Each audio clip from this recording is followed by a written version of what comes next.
The Spanish Inquisition was a judicial institution that lasted between 1478 and 1834. Its ostensible purpose was to combat heresy in Spain, but in practice, it resulted in consolidating power in the monarchy of the newly unified Spanish kingdom. Its brutal methods led to widespread death and suffering. The Roman Catholic Church had established inquisitions in the past. Taking their name from the Latin verb inquiro, these commissions had authority to question supposed heretics about their religious practices and loyalties starting in the 13th century.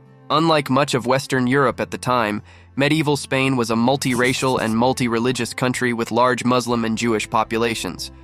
Moors, members of the Muslim population of Spain and Portugal, ruled most of the Iberian Peninsula starting in the 8th century. Christian states spent several centuries working to expel the Moors from the Iberian Peninsula, a campaign called the Reconquista. The last Moorish kingdom in Spain was conquered in the late 15th century. Many historians believe that the crusading spirit of the Reconquista was preserved in the subsequent Spanish emphasis on religious uniformity. Anti-Semitic sentiment grew toward Spain's substantial Jewish population. During the reign of Henry III of Castile and Leon, Jews faced increased persecution. Pogroms in 1391 were especially brutal, and the Jewish community faced the choice between baptism and death. Many Jews were killed upon refusal to convert to Christianity. Those who adopted Christian beliefs still faced suspicion and prejudice. Marranos, Jews who had apparently converted but continued to practice their faith in secret, were considered a major threat to Spanish society. The marriage of Ferdinand II and Isabella Balmri in 1469 united the kingdoms of Aragon and Castile. Called the Catholic monarchs, Ferdinand and Isabella further united the Spanish kingdoms into an imperial force. In 1478, Pope Sixtus IV issued a papal bull, or decree, authorizing the Catholic monarchs to name inquisitors in order to enforce religious uniformity and to expel Jews from Spain. Ferdinand and Isabella sought to use the Inquisition to increase their absolute power over the centralized regime. The first Spanish inquisitors were so severe in their methods that Sixtus attempted to intervene, but his efforts were in vain as Ferdinand and Isabella realized how useful the Inquisition was to their royal power.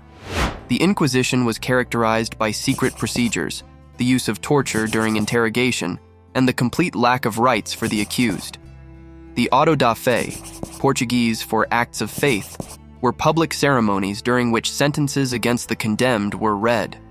These ceremonies were elaborate and popular spectacles with processions, oaths of obedience to the Inquisition, and sermons.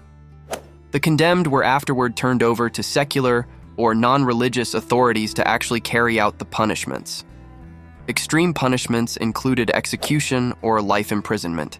In 1483, the Pope was convinced to authorize the Spanish government to name a Grand Inquisitor to act as head of the Inquisition. The Grand Inquisitor had the power to name deputies and hear appeals, which he did with the assistance of a council of 5. Tomás de Torquemada was the first Grand Inquisitor, and his name became associated with the brutality characteristic of the Inquisition. He issued 28 articles that outlined crimes that could be investigated by inquisitors, as well as methods used for interrogation and punishment. Torquemada used torture and the confiscation of property to terrorize and intimidate his victims. An estimated 2,000 people were burned at the stake during Torquemada's tenure as Grand Inquisitor. Torquemada convinced Ferdinand and Isabella to issue the Alhambra Decree on March 31, 1492, which resulted in 160,000 Jews being expelled from Spain. Francisco, Cardinal Jiménez de Cisneros, named Grand Inquisitor in 1507, promoted the suppression of the Muslim population of Spain with the same zeal that Torquemada had directed at Jews. Islam was banned in Spain by decree of Philip III in 1609, and by 1614 some 300,000 Moriscos, Spanish Muslims who had previously agreed to baptism, were expelled, with tens of thousands executed for refusing expulsion. The Protestant population of Spain was small, but as it was considered a threat upon the rise of the Reformation, the Inquisition eliminated it as well. Having largely purged the country of Jews and Muslims, as well as many former members of those faiths who had converted to Christianity, the Spanish Inquisition turned its attention to prominent Roman Catholics. Saint Ignatius of Loyola was twice arrested on suspicion of heresy, and the Archbishop of Toledo, the Dominican Bartolomé de Carranza, was imprisoned for almost 17 years. The Supreme Council of the Spanish Inquisition oversaw 14 local tribunals in Spain and several in the Spanish colonies, including in the Americas. A similar inquisition was established in Portugal in 1547, lasting until 1821. Though the excesses seen under Torquemada diminished somewhat, autos de fe continued into the mid-18th century. The Spanish Inquisition was suppressed by Joseph Bonaparte in 1808, restored by Ferdinand VII in 1814, suppressed in 1820, and restored in 1823. It was finally suppressed permanently by Spanish Queen Regent Maria Cristina de Bourbon in 1834.